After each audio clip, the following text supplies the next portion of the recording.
This is A Year in Europe, Episode 2. In this episode, we'll talk about our itinerary for England, Wales, and Scotland. We also have a book review, and we'll discuss some packing tips.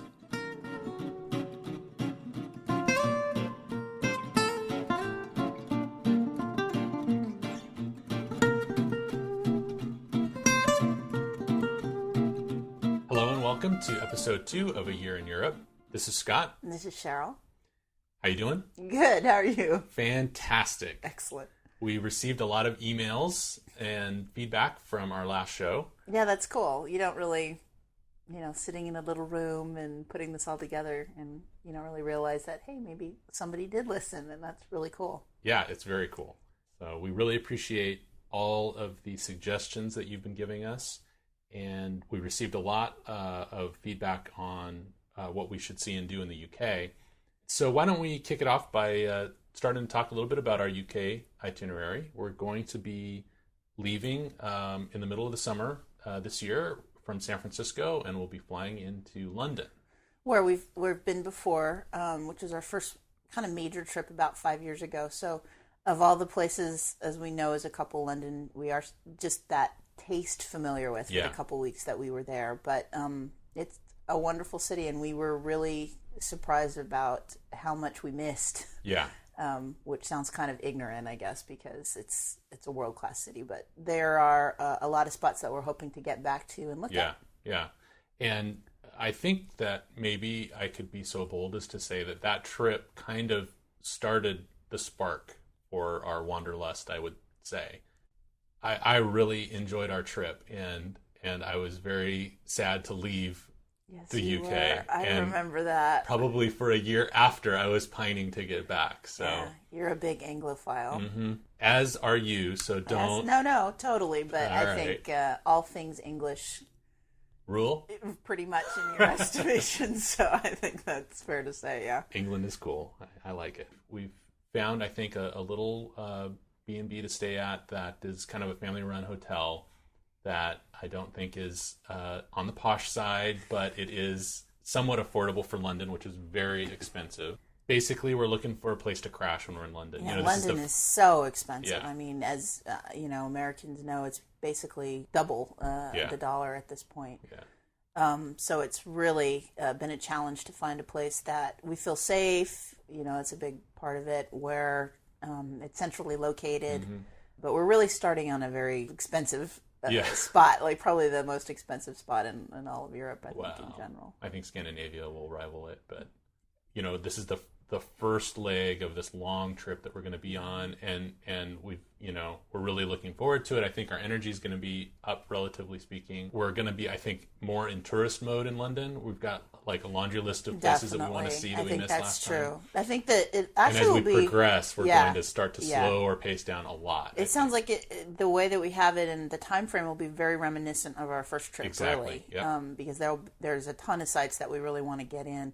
In the first trip around, we did the major things, or things we really wanted to see, like the Tower of London and the British Museum and a lot of the stuff that we really kind of had to see. Exactly. Westminster Abbey and all of that. This time around, we're really going to go kind of towards the smaller museums and even the big stuff that we really didn't even see. I mean, we didn't even see St.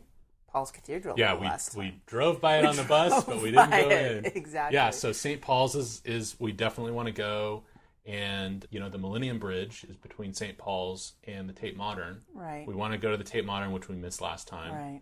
So I'm really excited to see that. And then the other kind of cool thing to do, it sounds like, is you can take a boat from Tate Modern on the Thames down to the Tate Britain, which is where all kind of the more classical art is displayed and collected there. Right. So I think the cool thing about London and England in general for us kind of starting out is, I think, kind of sadly, but as Americans, I think that's the culture that we both know more historically. We've both read kind of a lot of English history and have at least some understanding of... And don't forget English television. Right. English television, British sitcom. That's right.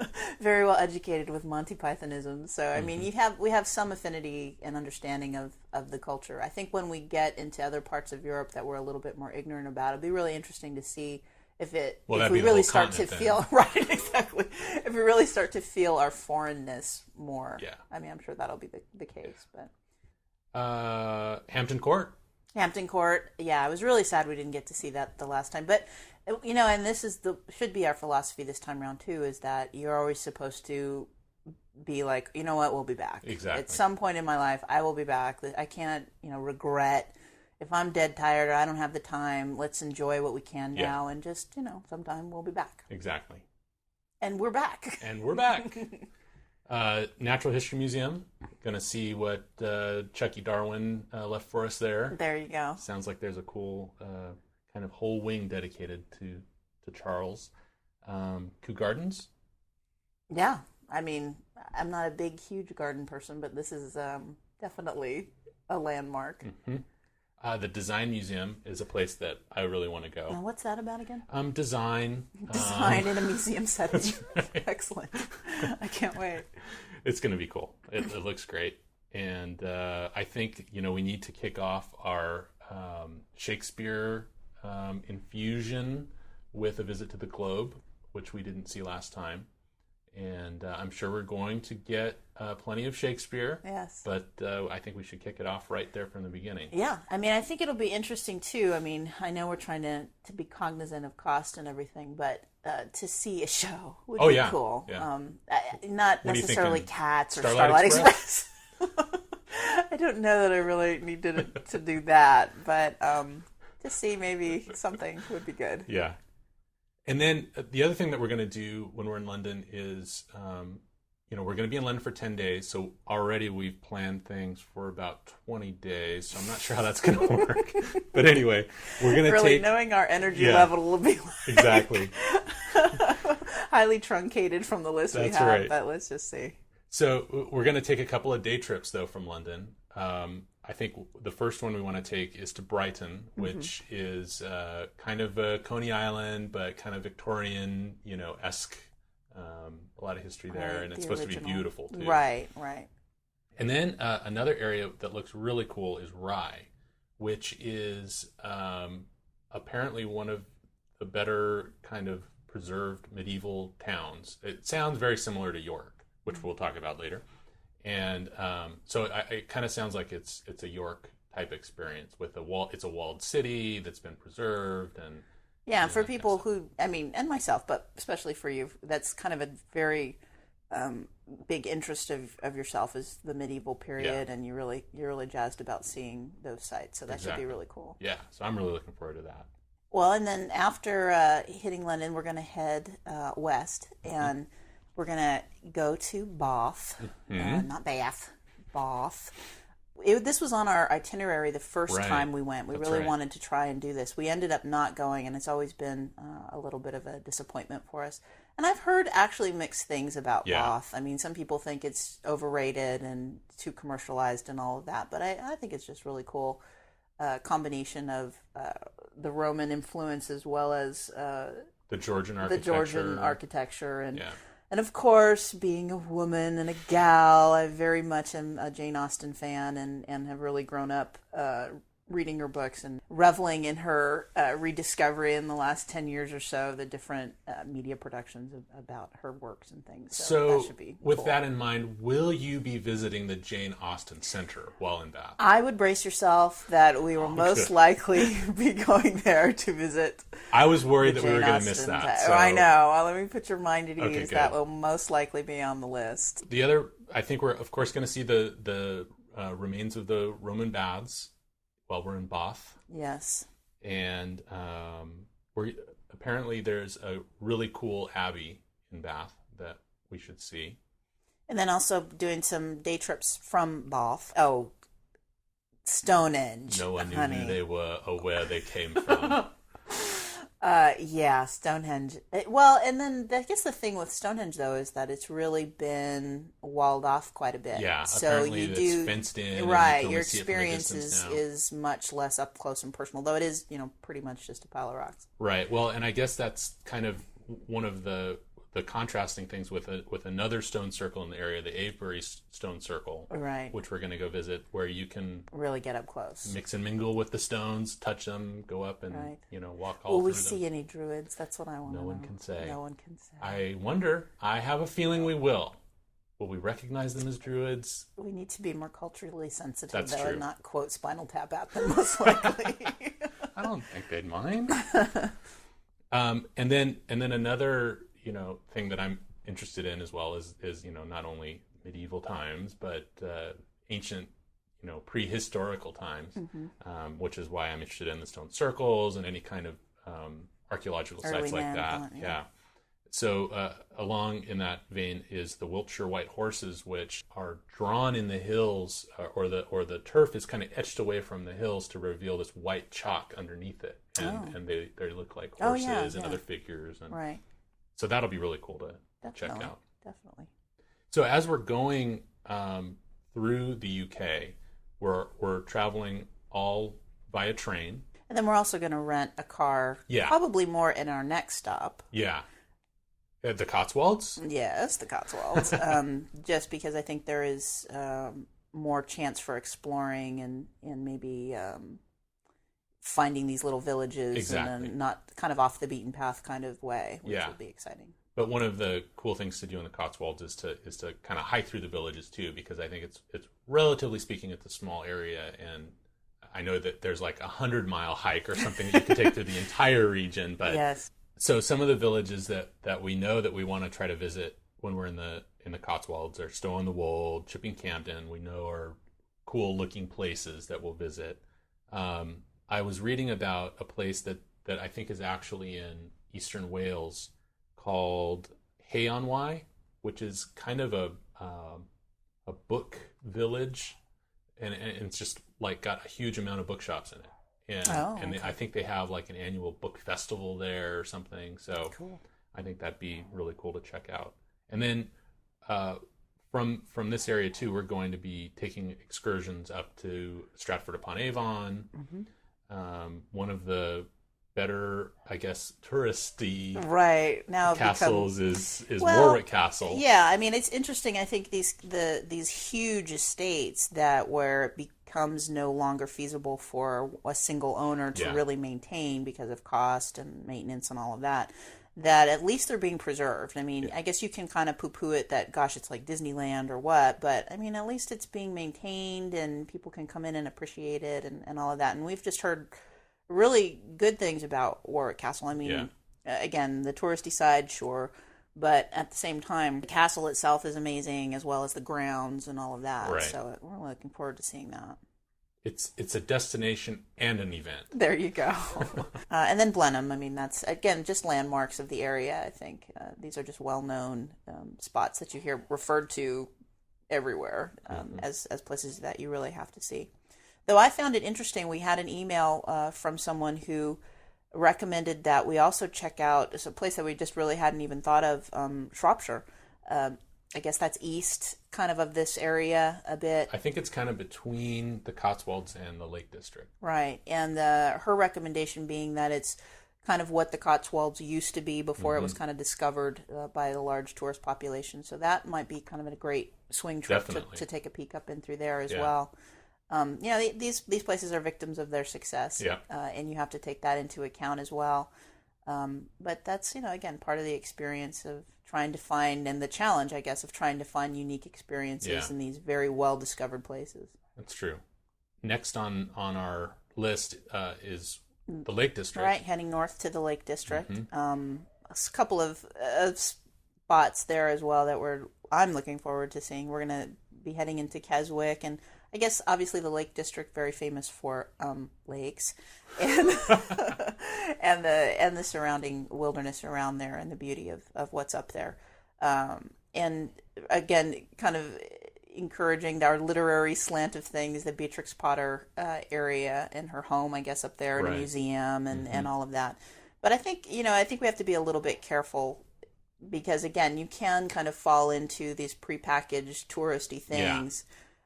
Well, it sounds like there's like a number of different Beatrix Potter experiences, right? Which is like a museum or a center and kind of almost like a theme park kind of a thing. Right. But then there's also her birthplace and her cottage or whatever, which is where she lived and wrote and stuff.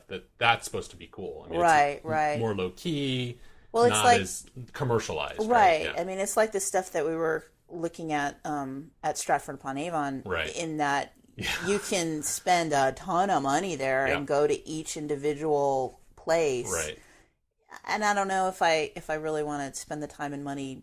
You don't need to see where Bill was birthed, right, or his wife lived, or right. I mean, for us, I don't know that we're really that into that, and it's expensive. Yeah. It's not again just because of the exchange rate, just because they make the money doing that kind of thing. So it's something to think and consider if we really want to do that, or kind of look in the smaller, off beaten path kind of places. Backstreet Stratford. Right. Right. And then from the Lake District, we're going to head up to Scotland, which is a place that we have long desired to visit. Sure. We're going to be going into Edinburgh first, which will be a totally new experience for us. It'll be we've really never cool. been to Scotland. So when we're in Edinburgh, I mean, we're totally open to recommendations, but we understand, of course, Edinburgh Castle is the place to visit, as well as the Royal Mile, which is supposed to be an awesome street to just kind of walk around on. And one of the cool places that I want to visit is Rosslyn Chapel, which was mentioned in the Da Vinci Code. Oh. Yeah. So, which will be interesting to see. And I'm sure, well, actually, I already know because I went to their website. They're totally they picked up on it. Yeah, they're not. Visit this place that was in the Da Vinci Code. Right. And I'm sure, because I've seen other places throughout Europe that have mentioned. Well, that's smart. Yeah. But it's kind of interesting to see. It's amazing, though. It's an insane phenomenon. Yeah. we're looking at the paper today, and it's on both the hardback list still and the paperback. Well, even like when I was looking at stuff in Paris, there were a couple of spots where they said, be sure to ask us about our special Da Vinci Code tour, So that's smart marketing, folks, Yeah. And then from Edinburgh, we're going to head up to the Highlands, which I think, again, will be another kind of shift from a more metropolitan area to the countryside, right? Right. And where did we decide to stay in the Highlands? Oban. Right. I hope I'm saying that right. Oban. A seaside, cute kind of little village up there, but again, within distance of a lot of, I think, a lot of touristy, but also sites up there in general. But generally, I think more a place where it's just beautiful. Right. And it's that you take the time to appreciate the scenery and that type of thing. And I think they're in a good time of year. Mm-hmm. From the Highlands, we're going to go back down south over to the east side of England, to York, which is a town that we visited on our previous trip, which I love. Which was really, I think, the highlight of the trip for you. As much as you love London, I think York just blew you away in terms of the history and the beauty and the minster and the medievalness of it all. It's just city. Yeah, it's so cool. You go and we actually stayed at a place just outside of town. Mm-hmm. I mean, within walking distance, and we would walk from our place into town through the gates of this medieval wall, right? Yeah. It's still standing and looks great, and it's like, and cars are going in and out, and it's such a juxtaposition. It's so different than anything in the U.S. where you just don't have that kind of history infused with modern day living, right? It's so neat because it is a functioning city. I mean, it's a real city. People live there. It's not just a tourist trap or something. It's not just Disneyland, But you are, you walk up and down these historic streets like the Shambles, this area they call the Shambles, which was the medieval, the cricket buildings and the overhanging buildings. Mm-hmm. But in those buildings are like, electronic stores and the drugstore, and it's just so interesting and so different than anything here. To live among the history is a totally different concept, especially us being Californians, where everything's brand new. Right. Just because the infrastructure is new. And I know that the only downside of our visit to York was that you were very upset that the Jorvik Viking Center was closed for either renovations. It was renovation. Yeah. And I think that they had that was disappointing because that was on our itinerary last trip. It looks a little. It does look a little goofy, but it is definitely a tourist attraction. Yeah. I won't say trap. But because there are traps there, like the York Dungeon, right? Like the London Dungeon. That's a tourist trap. Right, that's just over the top. But this, at least, is, based on fact. Right. It's somewhat historical. That's right. There were Vikings there. That's right. And actually, I think they've done, from what I've read, both on their website and then visitors' comments, they've done a fairly good job of taking this spot, which is it's actually on the historical area where these villages were, and then kind of bringing it into, I don't want to say the Disneyfication of the Vikings, but you ride a tram around, and I think it's also it's a feature, but it's also to kind of preserve what they have left there and things like that. So right.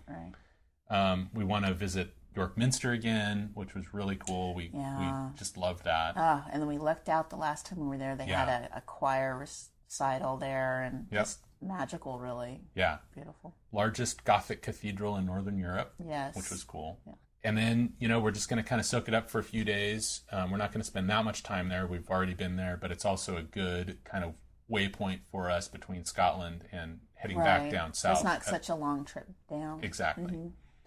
Mm-hmm. From York, we're going to then go to Cambridge, which is another spot, which is another spot that we've never been before. And I know that there's a lot to see and do in Cambridge. But we're only going to be there for a few days. We're going to be there for a few days, so we'll be able to see quite a bit, I think. I think so. And there's a lot of neat museums there, and I think just a lot of, it's kind of, from what I understand, it's a neat town just to kind of hang out in. Right. I think we'll enjoy our time there. Most college towns have their own vibe to it, and this is one of the mother of all college towns, so I'm sure there'll be a lot to see. Yeah. And then from Cambridge, we're going to head back down to London, for a day, because at that point, once we're done with that, once we spend the night in London, we're heading over to Paris. So that is the conclusion of our tour. Yeah, I mean, it's interesting kind of looking at it and going over it. I think this is the area that we're moving the most, because there's so much to see and do. And even though we're trying to take our time and we're trying to go slow, there is so much that we want to see that we're moving through it pretty quickly. Yeah, we really are. It's probably one of the spots and countries that we're going probably quicker than we will in most other places. Exactly. We're going to really try to slow down after Great Britain. But still, we're going to have been it's like 2 months. 2 months, exactly. I know. It's still amazing. Yeah. It's going to be great, and I'm really looking forward to getting over there. Yeah, oh God. Counting the days? Yes, just a bit. So that'll be great, yeah.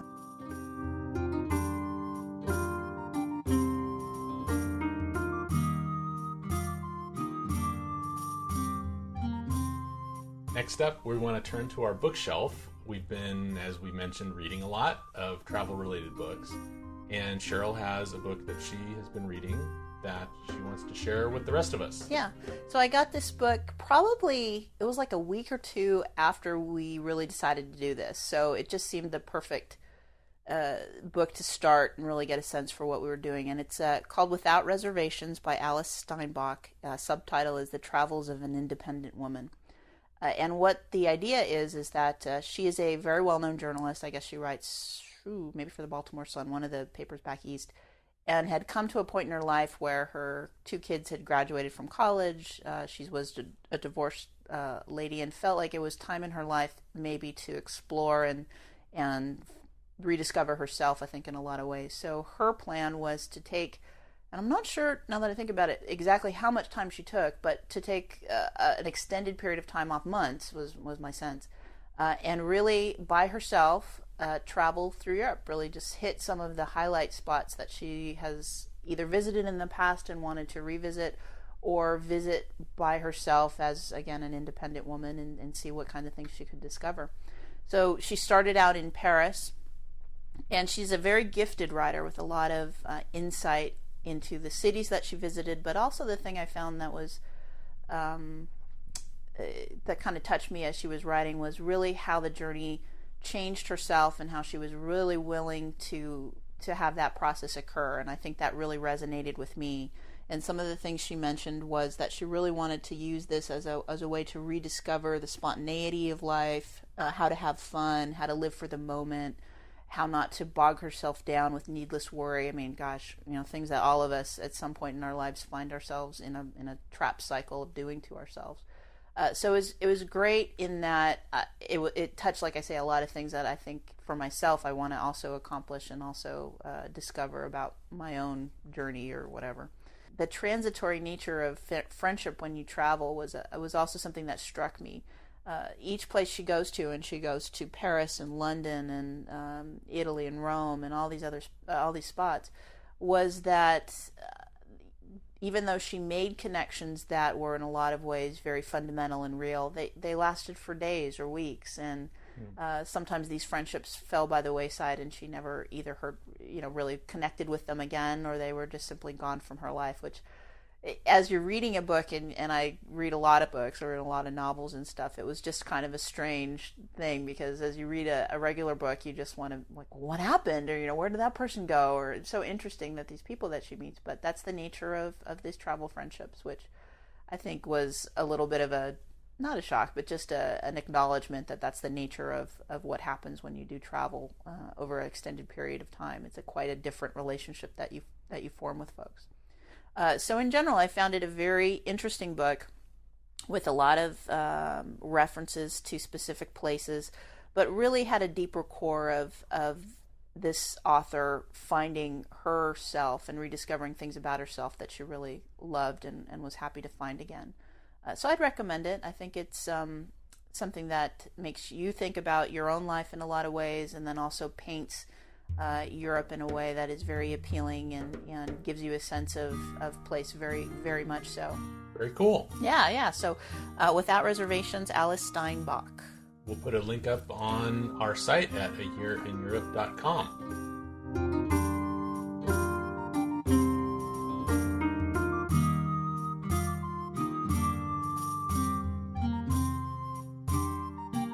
So what we thought we'd do next is go through some of the decisions and differences probably too that we've come to regarding packing. So lay it out for us here. Yes. When we say we're packing for a year-long trip in Europe, what does that mean to you? What are you putting your stuff in? What are you taking? Okay. What are you leaving behind? Okay. And why, I guess. And why? Yes. So first off, just deciding the luggage, the manner of luggage. We wanted to have something that was easy to carry from place to place. We didn't want a big suitcase, number one. So that made the decision for kind of these bigger backpacks the thing that we went for. And what we've got is these big backpacks that you can not only use as a backpack, but have wheels and a handle, and versatility in that way makes it really easy. Lots of pockets and other things. The other thing that I found essential were the packing cubes. The packing cubes really saved a lot of space.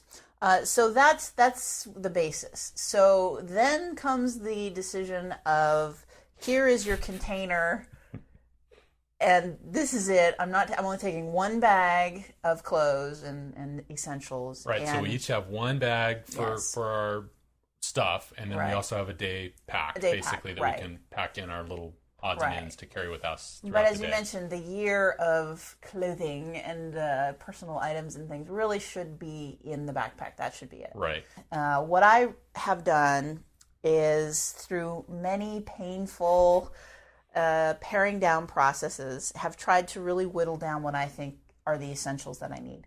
And I will say right off the bat, I think I'm taking too much. I know I'm taking too much. And after probably towing this around for a week, I'll be like, why am I bringing all this stuff? But this, at this point, is what I feel comfortable with taking. All of my sweaters go with all of my pants and my skirts.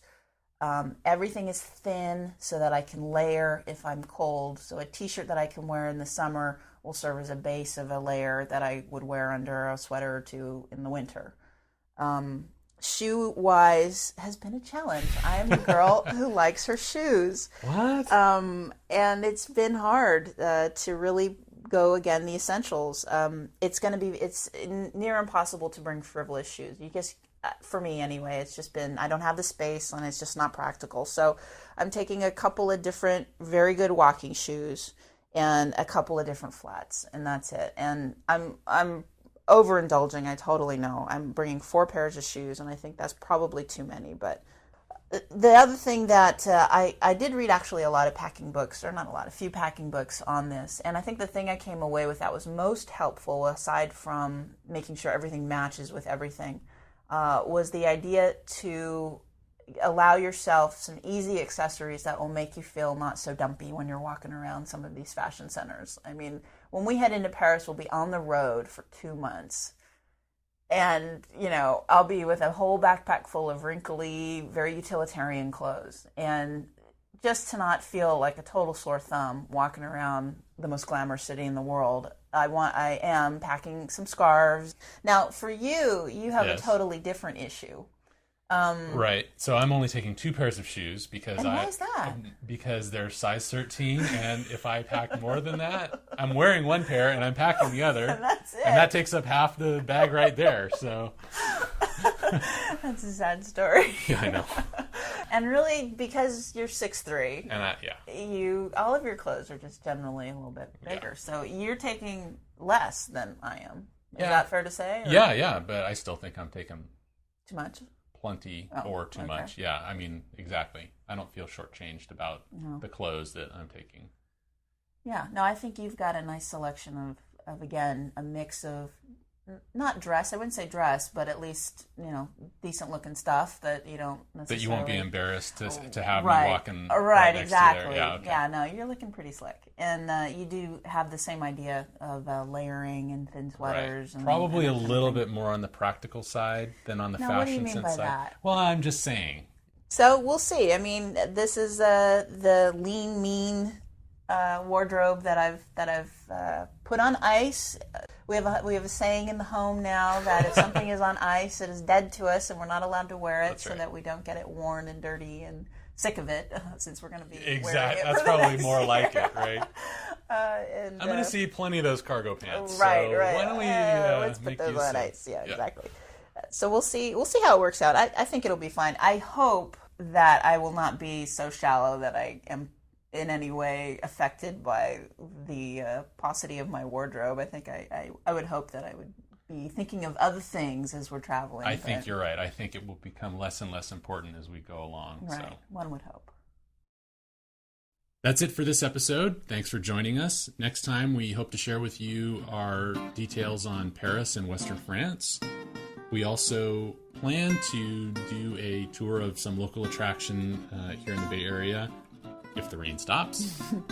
We also would like to thank you for all the feedback that you've been giving us over the past few weeks. Please keep your emails coming at podcast@ayearineurope.com and visit our blog at ayearineurope.com. That's it for now. See you next time. Bye.